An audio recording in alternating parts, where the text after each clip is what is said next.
Types of water pollution. Water pollution can occur when any type of chemical, oil, toxin, or microorganisms enter into a water body. This water body could be a lake, ocean, river, or a canal. There are two types of or two sources of water pollution. यानी कि water pollution की दो sources हो सकती हैं. One is point source water pollution और दूसरी non point source water pollution. Point source water pollution का मतलब ये है कि यानी किसी एक ही सोर्स से वाटर पोल्यूट हो रहा है. मिसाल के तौर पे जैसे हमारे यहाँ कहा जाता है कि सीवरेज की लाइन फट गई और that pani water is mixed with the drinking water. So that type of pollution is known as point source pollution. The non point source pollution is that where we can not identify कि ये पोल्यूशन कहाँ से हो रही है. They could be mixing of sewerage. ये भी हो सकता है कि किसी फैक्ट्री का आउटलेट वहाँ पे का जो है ड्रेन आउटलेट वहाँ पे हो. Another there could be other possibilities. तो the what are the types of water pollution. Water pollution की कई टाइप्स हैं. इनमें सबसे कॉमन टाइप एग्रीकल्चरल पोल्यूशन है. The second is oil pollution. Then plastic pollution is very important. Radioactive water, sewerage pollution, urban development and industrial waste water. All these are the sources of water pollution. अच्छा, अब हम सबसे पहले agriculture के मुतालिक बात करेंगे. सारी दुनिया में हर रोज किसान मुख्तलिफ किस्म के पेस्टिसाइड्स, फर्टिलाइजर्स, केमिकल्स और ड्रग्स ड्रेन में बहाते हैं. यानी कि फसलों के ज़रिए बहुत से केमिकल्स वाटर बॉडीज़ में एंटर हो जाते हैं. इनमें से सबसे important pollutant is nitrate. Nitrate actually it is the product of different fertilizers. We can get it from manure, fertilizers, ammonia and different waste. Nitrate चूंकि एक inorganic molecule है, it can get easily dissolved into water. जब ये पानी में dissolve होता है तो उसके नीचे जो soil है उसमें seep कर जाता है. As a result, the water aquifer यानी कि ज़ेरे ज़मीन जो पानी के ज़ख़ीरे हैं उनमें नाइट्रेट आयन सरायत कर जाता है. इसका मतलब है कि जो पानी हमारे अंडरग्राउंड वाटर है जिससे कुएं या इरिगेशन के लिए इस्तेमाल होना है उसमें पहले ही नाइट्रेट मौजूद है. अब नाइट्रेट मौजूद होने के क्या नुकसानात हैं. When nitrate is there it is very dangerous for health. It can cause a disease which is known as baby blue baby disease and this disease is very dangerous for human. तो ये एक मैंने आपको एक आम सी बात बताई है कि अगर नाइट्रेट उसमें ज़्यादा होगा तो इससे क्या हेल्थ को क्या इश्यूज हो सकते हैं. अब दूसरे नंबर पे जब नाइट्रेट ज़्यादा है तो what will happen to our ecosystem. Nitrate ज़्यादा होने की वजह से दो कंडीशंस हो सकती हैं. The one is eutrophication and other is anoxia. Eutrophication is a process in which the water body attains very high level of um, very high level of nitrates and phosphates.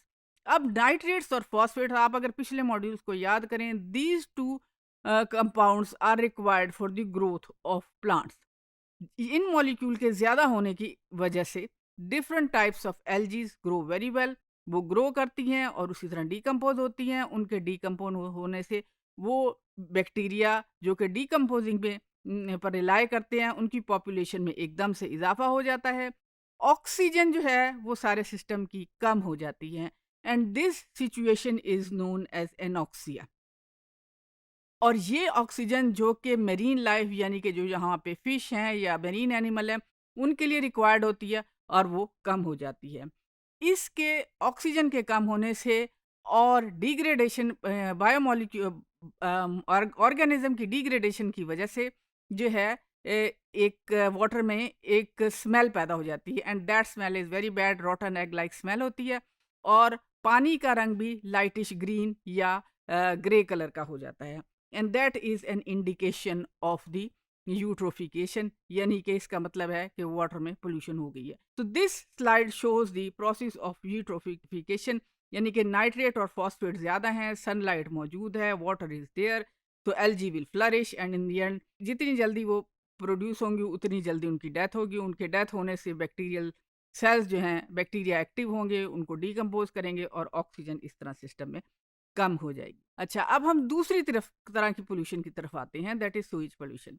इसमें हमारे पास दो तरह का water होता है। The first water is grey water and the second water is black water. Grey water तो वो water है जो कि वॉशिंग में, धुलाई में, बर्तनों और कपड़ों की धुलाई से जो हाउस होल्ड से जो पानी ड्रेन में आता है, and that water is known as grey water. It contains grease and lot of detergent in it. And the second water type of water that is very dangerous, it is black water. And this black water is a mixture of urine, feces, flush waters, blood and pathogens. And this water is very dangerous. That is why when this black water mixed with the drinking water, it caused a number of diseases. अच्छा, अब एक और तरह की pollution that is very important, that is industrial pollution. Industrial pollution में हमारा वो water जो कि इंडस्ट्री में यूज होता है, वो डायरेक्ट जो है वाटर ड्रेन्स में ड्रेन कर दिया जाता है। एक्चुअली इंडस्ट्री में हर स्टेप पे वाटर की ज़रूरत होती है, और एक दफ़ा जो वाटर इस्तेमाल हो जाए वो उसको ज़ाया कर दिया जाता है, और उसको जो है वो नॉर्मल ड्रेन में भेज दिया जाता है, ड्रेन कर दिया जाता है। एक्चुअली उसको ट्रीटमेंट के बगैर जो है यूज़ नहीं करना चाहिए। तो इसका मतलब है कि जो इंडस्ट्रीज़ हैं huge amount of water use करती हैं, और ये बात आप याद रखें कि हर इंडस्ट्री का जो वेस्ट वाटर है डिफरेंट है।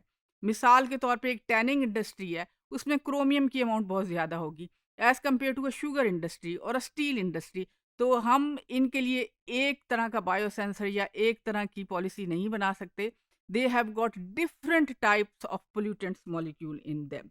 अच्छा, अब हम कुछ इंडस्ट्री की बात करें। मिसाल के तौर पे शुगर इंडस्ट्री की अगर हम बात करें, तो इसका जो वेस्ट वाटर है it is very high in BOD, that is biochemical demand oxygen में, chemical demand oxygen that is COD, and total dissolve content. इसके अलावा इसमें न्यूट्रिएंट्स मौजूद होते हैं, ऑयल मौजूद होता है, ग्रीस है, क्लोराइड है, सल्फेट्स है, और दूसरी हैवी मेटल्स मौजूद होती हैं। Because the sugar is produced from sugar cane and beet root. तो इनको पहले प्रोसेस किया जाता है, हैवी केमिकल्स का इस्तेमाल किया जाता है, और जो वेस्ट वाटर होता है it is very rich in carbohydrate content. फिर हम स्टील इंडस्ट्री की बात करें। स्टील इंडस्ट्री में हर स्टेप पे वाटर यूज़ होता है, और चाहे वो प्रोडक्शन है, चाहे वो कूलिंग है, चाहे वो सेपरेशन ऑफ बाय प्रोडक्ट्स है। पहली इनिशियल स्टेजेस में साइनाइड और अमोनिया का इस्तेमाल होता है, और आखिरी स्टेजेस में जो कंटेमिनेटेड वाटर होता है it contains benzene, naphthalene, anthracene, phenol and creosol. Now, the radioactive water, the pollution through radioactivity. अब इसकी दो सोर्सेज हैं, एक तो नेचुरल है और दूसरी जो है मैन मेड है। नेचुरल में ये अगर कोई ऐसा इलाका है वहाँ की जो है ज़ेरे ज़मीन रेडियो एक्टिव एलिमेंट्स मौजूद हैं, तो वहाँ के इक्विफर में रेडियो एक्टिव एलिमेंट्स मौजूद होंगे। इनमें मिसाल के तौर पे रेडियम, रेडॉन और यूरेनियम शामिल हैं। जबकि मैन मेड जो पोल्यूशन है उसमें यूरेनियम, थोरियम और एक्टीनियम शामिल होते हैं। अच्छा, another type of important pollution is oil pollution. हर साल तकरीबन 706 मिलियन गैलन ऑयल जो है वो वेस्ट होता है। वेस्टेज की वजह ये है कि ऑयल स्पिल्स हैं, डंपिंग है, रनिंग ऑफ है और रूटीन शिपिंग है। अब जब ये इतना ऑयल ओशंस में जाता है तो what happens is it forms a sludge on the surface of the river और ओशन, और जो मेरीन लाइफ होती है उसको इससे ऑक्सीजन की ज़ाहिर कमी हो जाती है, उसको इससे खतरात लाहक होते हैं। यू कैन सी पिक्चर जिसमें जो है ऑयल स्पिल एक ओशन में दिखाया गया है। It's a bird's view and you can see the oil is spilling in the ocean. Acha, now we finished with this the type of water pollution. We will discuss the related questions. So the first question is, give different types of water pollution, and what is a eutrophication, and what is anoxia, and what is the main source of nitrate in water pollution. What types of waste materials are included in sugar waste industry, and what is oil pollution, what is black water, and what is meant by grey water.